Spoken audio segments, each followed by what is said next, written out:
everyone, Helen here. I thought I'd chat to you in the camper van again because while I'm recording this we are still away. I'm actually in a car park at Cragside House, which is near Rothbury in Northumberland. Got a lovely view behind me down to the lake and all the trees and everything. I love it here, and they've got a special Christmas theme to their decorations of the house, so I'm looking forward to seeing those.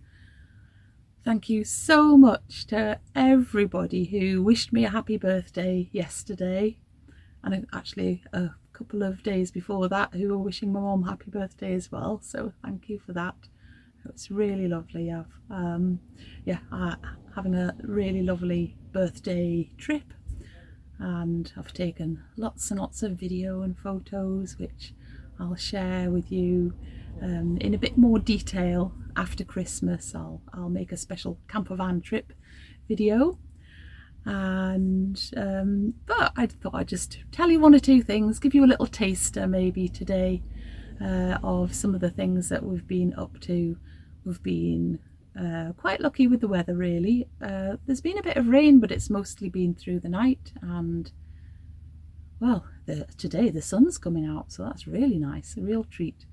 We did have a very, very windy night last night, but we were up on the side of a hill, but it was particularly windy.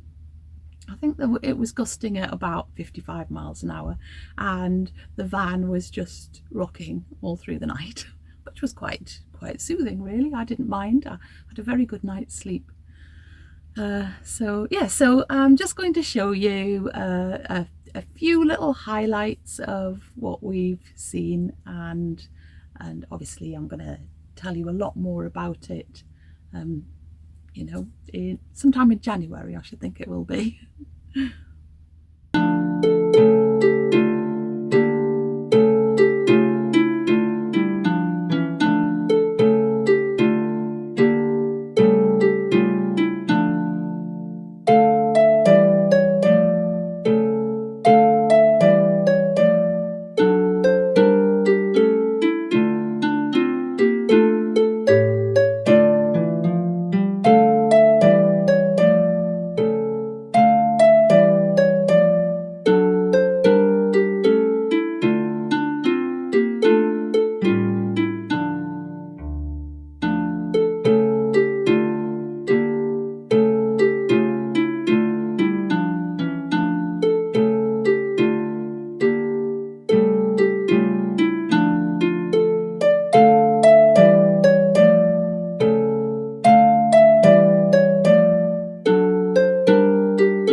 So I did bring a little bit of crafting away with me, but I haven't done very much.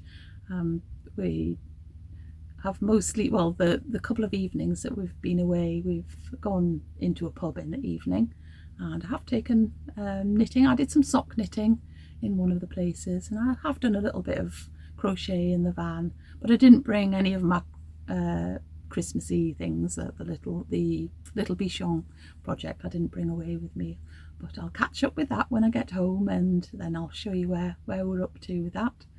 I have to say the little squirrel has had a lovely time with us. Pearl the doll has been looking after her very well. Poor little squirrel still hasn't got a name, but I'm sure very soon I will decide on a name. Okay, and so I'm just going to leave you today with another reading from, I think it's The Girl's Realm 1901. A lovely title to this one, Christmas, Mirth and Jollity. So it's all about the kinds of games that people like to play when they had guests around over the festive season. So I'm sure you're going to enjoy that. But until I see you again, take great care of yourself, and I will be back again tomorrow. Okay then, bye.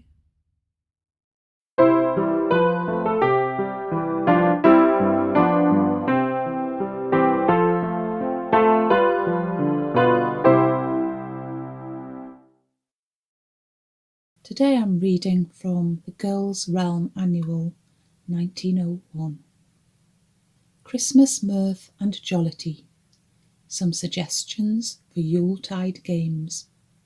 Time was when games were regarded as but nursery fare. Nowadays we all play games, and the lucky hostess is one who can produce a novel and entertaining form of amusement. For games, no less than gowns, have their vogue, and the rage of yesterday becomes but the boredom of tomorrow. The puzzle party, in varying forms, is one of the popular institutions of the moment.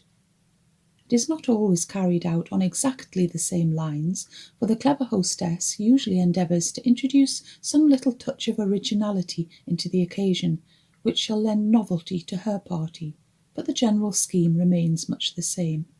A flower party is a pretty idea of the kind. At an entertainment of this description, guests are each presented on arrival with a card. On this is written a list of hidden flowers, each one numbered and with space left for the answer to be written. There should be at least 25 or 30 flowers, something after the following manner. 1. Always off. Bachelor's buttons. 2. Found on the face of a clock. Ivy. 3. What lovers say at parting. Forget-me-not. 4. A feature of the face. The answer to this is too simple to require to be given. These few examples illustrate the idea, and it will easily be seen that it is possible to make out a long list of hidden flowers. In fact, as large a bouquet as may be required. About 2 hours are generally devoted to the task of guessing, at the end of which time the lists are exchanged and each person corrects his neighbour's from a key which is read aloud. Then are given the prizes. To the winner, a pretty trifle in flower form, such as a flower-shaped vase of Salviati glass, or some fancy article decorated with painted flowers. To the person who has displayed the least botanical knowledge, a booby prize is given, usually a bouquet of paper roses. Another very entertaining game, something of the same type, is known as Twisted Names. In this case, the lists of words should be typewritten, as it is very necessary that every letter should be perfectly legible. They may be twisted animals, or flowers, or cities. The following is a list of badly twisted animals. Narpeth, panther. Vagfire, giraffe.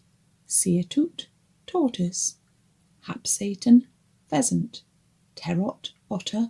Silpane, pelican. Tanopel, antelope. Loglari, gorilla. Shiro. The shiro is such a well-known animal that it is scarcely worthwhile to give his other name.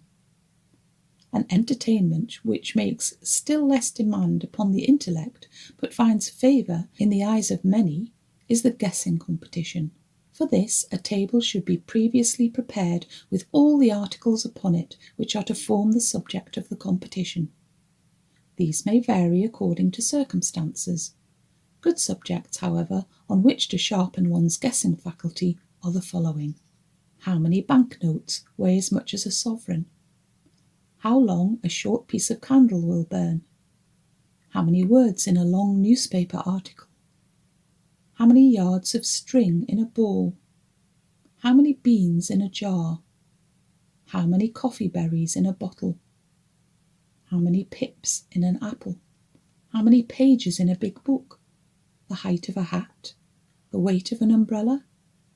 The number of nuts in a pint measure?